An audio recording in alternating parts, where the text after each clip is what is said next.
Hello YouTube, I'm Elwirfy and today we're playing some more Rise of Nations. Wow, we are totally getting ready to destroy the Russian Empire. Soon enough that will come.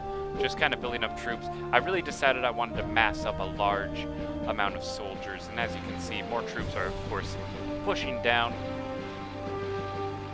Now at 133 out of 150 of total population available. It's like StarCraft in a way, except in this game.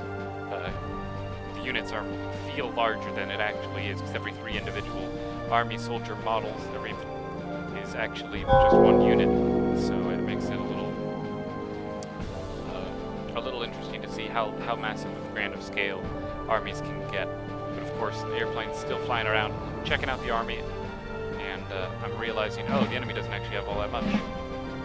They're actually going to be fairly easy to deal with, as I do in fact move my military in for a nice giant amount. And of course, as the fighters fly back over, allowing me to also check out and see if they're rebuilding any sort of defenses, possibly making more bunkers. But no, that nuke really seems to have dealt with the city quite well, because there's no real motivation for the continuation of the city. Not even with enough anti-aircraft guns. They have their scouts there, and their tanks. All that. So I bring in my bombers, go ahead and start bombing the city, make it all nice and soft as the main force of our army pushes across into the territory, ready to go ahead and capture. And as I capture the city, it'll push our borders forward. Our radiation will be removed from us, the radiation penalty from, of course, nuking the city. And I will then go ahead and set up my forces to begin an all-out engagement against the enemy ground forces, while continuing bombing runs against their city to make sure we keep it reduced, make sure it doesn't heal in case for whatever reason we get pushed back again. But with my large amount of tanks all clustering up, sadly, they are in fact still going to be able to hold out a little bit better against the British tanks. British tanks also being a little bit unique compared to American tanks. American tanks are kind of more of your standard tank you would expect from this kind of era.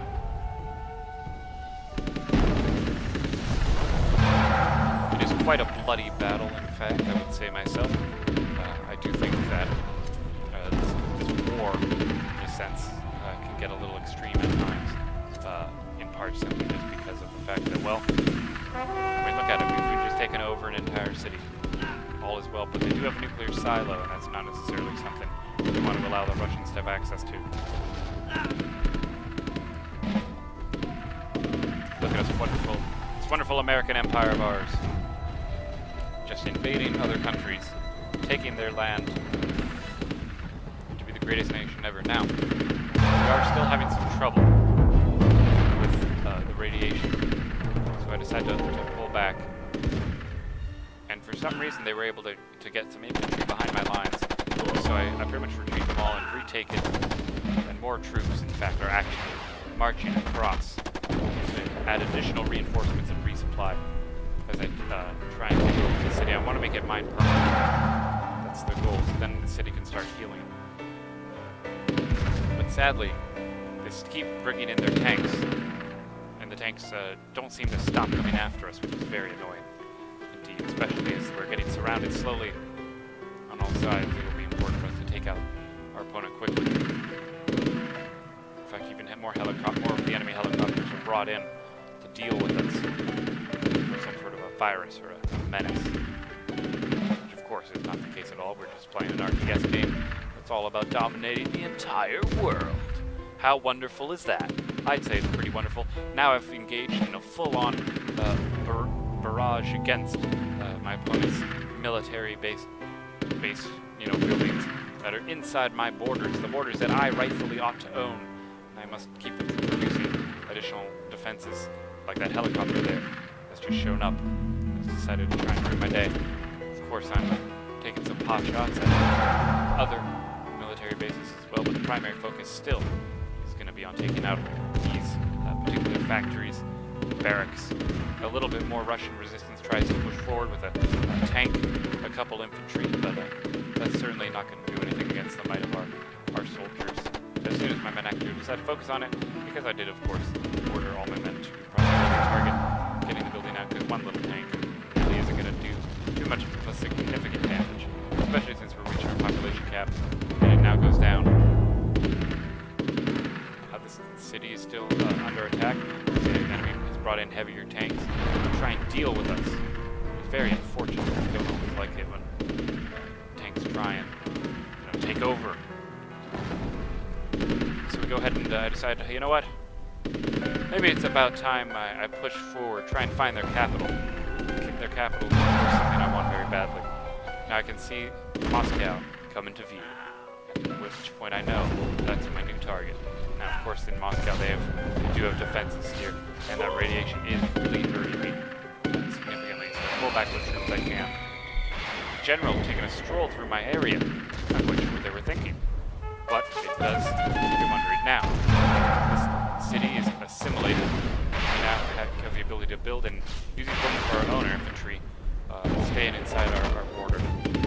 And now that's when I realize there's only one true option in order to deal with Moscow, considering it's going to be such a long march into my opponent's city, and that is to bring in the bombers. That's right, the bombers, all 10 bombers, are now going in. Go ahead and take down Moscow, make it an easy walk. I know that there's anti-aircraft guns, but I don't care. I am bombing this city, and it will be taken down soon enough. It doesn't matter how many anti-air guns they have, because the city should be dealt with pretty easily. Getting one good bombing run before having to turn around. And then flying back, taking more anti-aircraft guns. Fly around hoping not to necessarily be taken out by, I don't want to lose any more bombers than I have to.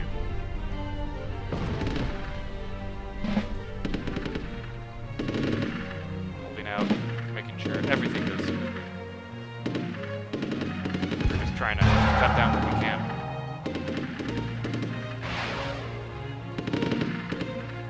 Really blowing up our opponent as much as we can to make sure that they feel like they're really suffering. And now we push forward. I push forward in a desperate attempt, trying to make sure that my infantry can just kind of get to Moscow. But unfortunately, I gave them an attack order to shoot as a command. It was not a good strategy.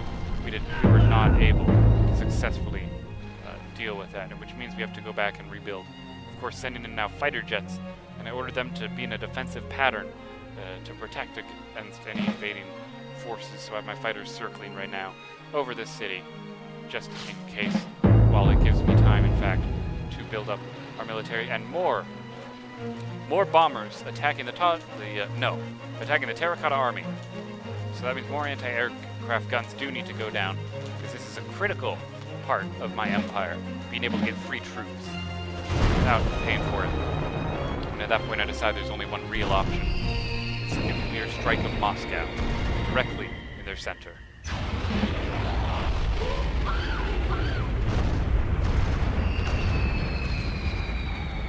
It was the only option, which was truly justifiable to me.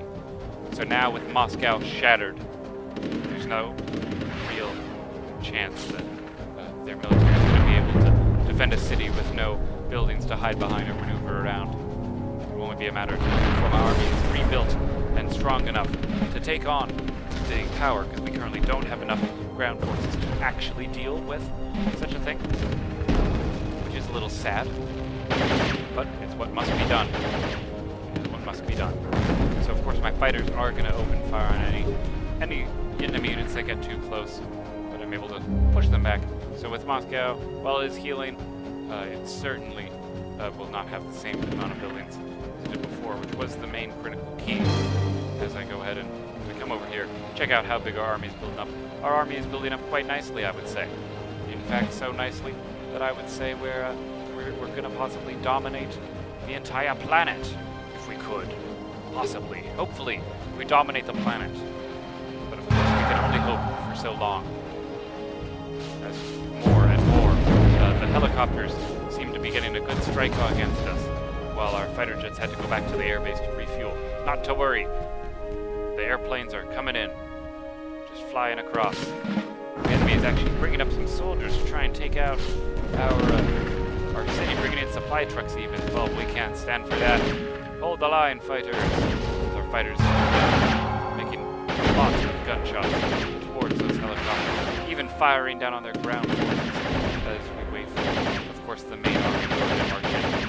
A big invasion from the Russians going forward to meet the nuclear capital, which is fair. But they won't be able to stop the horde of American soldiers moving forward.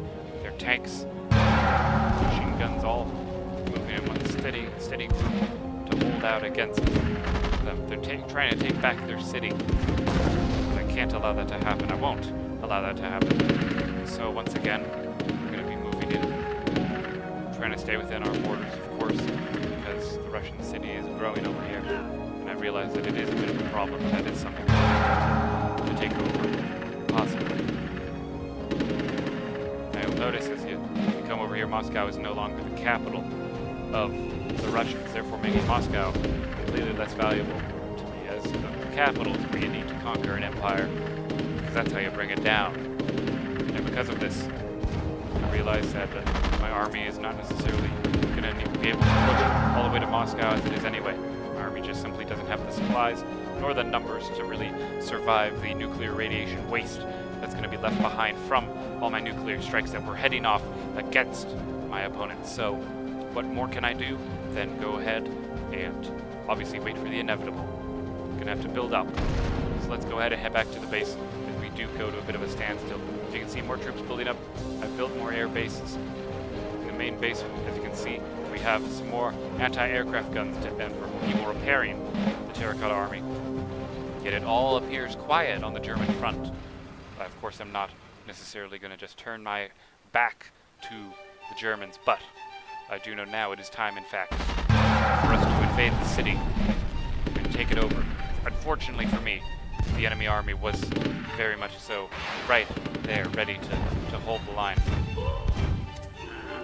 Of course, my fighters are doing their best. Now, fortunately, this city's capital is much closer, and while I am actually losing a significant number of troops, I realize that, well, sadly, I've just got a bunch of innocent people killed for no reason. Fortunately, the fighter jets will, of course, protect from any invasion that may try and strike. So that's always good to know. Of course, we're being attacked once again.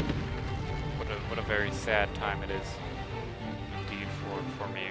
Of course, more troops coming in on the way. It's not like it's we're stopping any amount of aggression. That's almost completely cut off. I don't want to lose the city. I even consider possibly giving up the city to refocus my attention on to other opponents, but I really don't want to deal with that. Now I get my own helicopters into the battle to help shoot down anyone who I could, bringing in a tank when I could, when available. Just trying to deal with my opponents. Enemy helicopters are very difficult to fight, so that's why I have my own helicopters as well. And now the fighter jets are coming back. They're going to be able to help defend. They're going to rain down some good shots.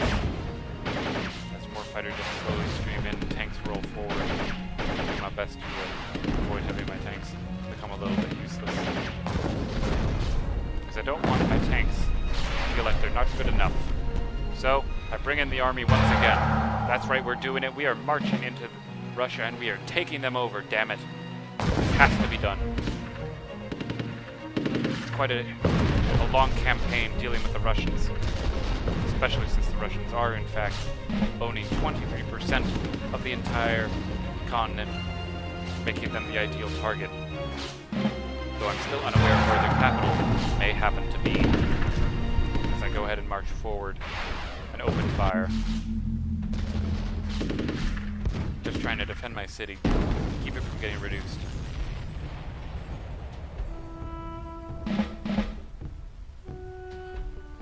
Looking at our army right now, we do have a lot of helicopters. Helicopters being an essential part of, well, the army. Because they don't take damage to the radiation when you move them across, which is a very critical part. And as you can see, using that American power, when we stand still, we got our barriers set up. So if the enemy tries to attack us again, we'll be ready. So at this point, I go ahead and I send in my helicopters. Sadly, there was an anti-aircraft gun. But it's alright, I go ahead and sacrifice a few choppers for the sake of killing off that gun. I'm going to go ahead and move directly in. to start shooting at the city. I see some bazooka troops kind of marching around. It's not like they'll be too useful. Enemy helicopters flying in overhead, trying to take out what little we have. How tragic, how tragic. Massive war that spans many, many times.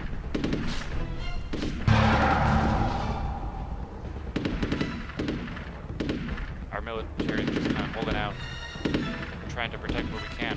Now, of course, we do, of course, have the French, the yellow French, King Louis, going at King Louis, bombing the Russians. So the French have decided to aid, in a sense.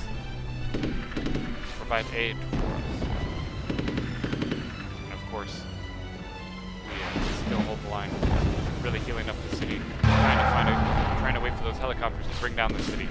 So I'm not necessarily sure how many bombers to commit, but I eventually decided, screw it, the bombers must be committed.